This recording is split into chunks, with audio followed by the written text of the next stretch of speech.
The dragon flies above and swoops down, landing. You see the majesty of the red dragon wormling as it breathes out fire across all of you. Make a dex save, DC 13. Well, I failed. I failed too. Well, I succeeded. Aha. Okay, Ranger, Barbarian, you both take 40 points of fire damage, and Wizard, you take 20. Oh, well, I'm dead then. Yeah, me too. Yep, same. Wait, what? No, this is a CR4. You guys are level 4. This shouldn't be a deadly encounter. Well, yes, I only have 19 HP. Well, I only have 38 HP. Oh. Well, crap.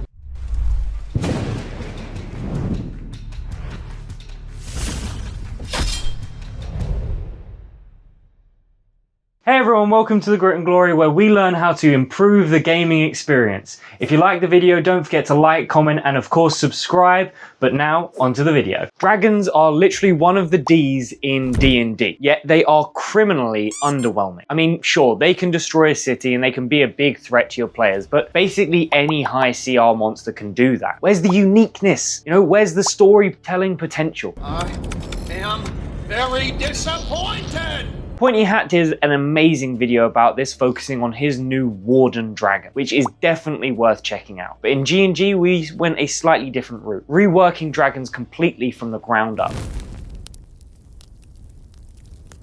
D&D dragons are almost entirely inspired by Western mythology. You know, big, scary, fire-breathing lizards, which is cool and exciting, right? But it's the fact that that's the only place they've taken inspiration from that is the problem. In Western mythology, dragons represented the ultimate obstacle. They were that threat so big and terrifying that even attempting to go against them was proof of the hero's courage. Now, don't get me wrong, that is an amazing tool to have when writing a story. That kind of hurdle can be really impressive when the hero conquers it. But in a TTRPG, that hurdle can and will be replaced by any myriad of monsters. So, let's look at dragons across mythologies. They're very different, as you can see. Not all fly, not all breathe fire. Some are wise, some are monsters, some are good, some are evil. So what is it that they do all have in common? Across the different mythos, we see the massive warping of reality by dragons. People, the environment, even time. And I don't just mean some dainty little lair radius effect in the next 6 miles that makes the land a little drier. I mean entire countries falling under the dragon's spell. Imagine a once noble king who has fallen to paranoia, becoming mad, hoarding their wealth, desperate to keep any remnants of power that they can. Or imagine rivers drying up, famine striking across the land, revolts igniting, all because a dragon slumbers nearby. That is how dragons show up in Grit and Glory, long before you ever see them breathing fire. Tight, yeah! Across every culture that they can be found, dragons are always considered magical beasts. Now, in D&D, they represent this through giving them spellcasting, which is fair enough, it fits the system. But it is rather clunky and difficult for GMs to run, and it rarely shows up outside of combat. In GnG, we went a different approach. We've made dragons magical to their very cores. They irradiate magic from their soul. They can twist dreams, implant visions, they can manipulate minds. Along with harvesting its body parts to craft really new cool items, you can harvest the very essence of its soul for spellcrafting. That's right, you can craft completely new spells in this system. That crazy experimental wizard character you've always wanted to use, well, all they have to do is hunt some dragons. But I will get into those details in another video. But before you can do all of that, you have to fight and kill the thing. Speaking of fighting, combat should be exciting, tactical, cinematic, but in D&D, not so much, especially when it's a solo boss fight, which is why in Grit and Glory, we reworked the combat system entirely, which I talk all about in this video. Great, superb, excellent, good. The changes to how combat works in Grit and Glory already massively help dragons, but we've also made changes to legendary creatures. That's because in D&D, legendary creatures are very lame. They are very not legendary. But we fix that here by giving legendary creatures 4 very unique legendary traits, which I will show off in this YouTuber-friendly numbered list. Number 1.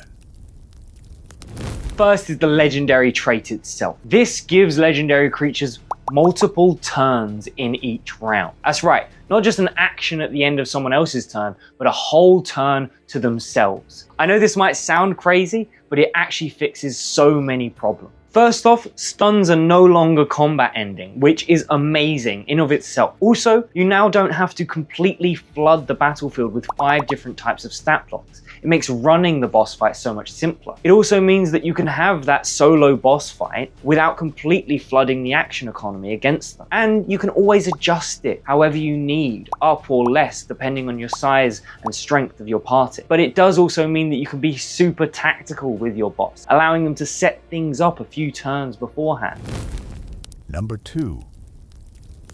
Legendary resistances. Now, before you eat me alive, this is, I promise, much better than the D&D version, right? In D&D, they just get 3 autosaves just because. But in Grit and Glory, it's way more tactical and depth driven than that. You actually have to sacrifice HP in order to use it. That means that it's not just free and it's not something the dragon can just use whenever. It has to pick and choose whether or not it's worth it. It also means that the wizard and the fighter are both actually whittling down the same resource. Unlike in D&D where, the fighter might deal 100 points of damage, but if the wizard has whittled down the legendary resistances in time and just banishes it, it doesn't matter how much damage the fighter did. It was completely separate, their goal. But this combines their goals and makes them so they're actually working together. The best part about it is that you can actually build encounters around this mechanic. Maybe there's a floating magical crystal that is enhancing the dragon's legendary resistance, allowing it to use it for free. So maybe your party choose to destroy the crystal first before going after the dragon. Or maybe they ignore it and just beat the crap out of the dragon anyway and forget the spell. It's completely up to them.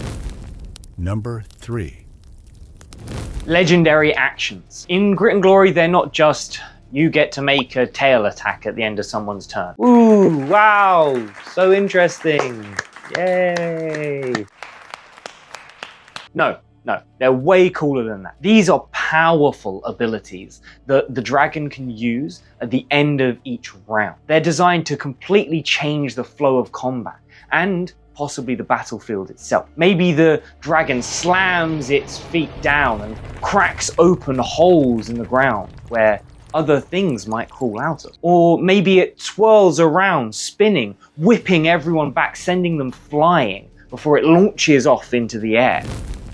Number 4.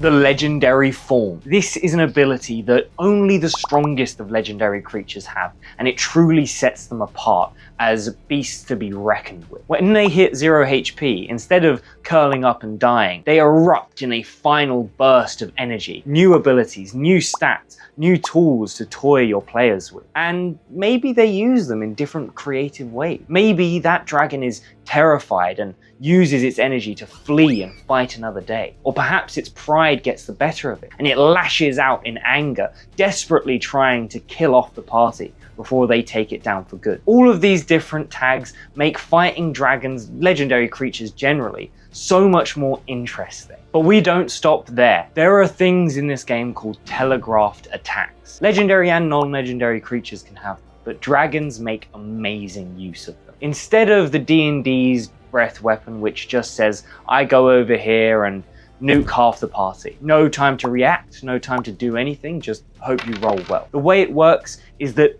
the dragon moves and signals what it's going to do. You have a couple turns to scatter or stop it, but if you don't, no save, no dodge, you just pay the price of your failure.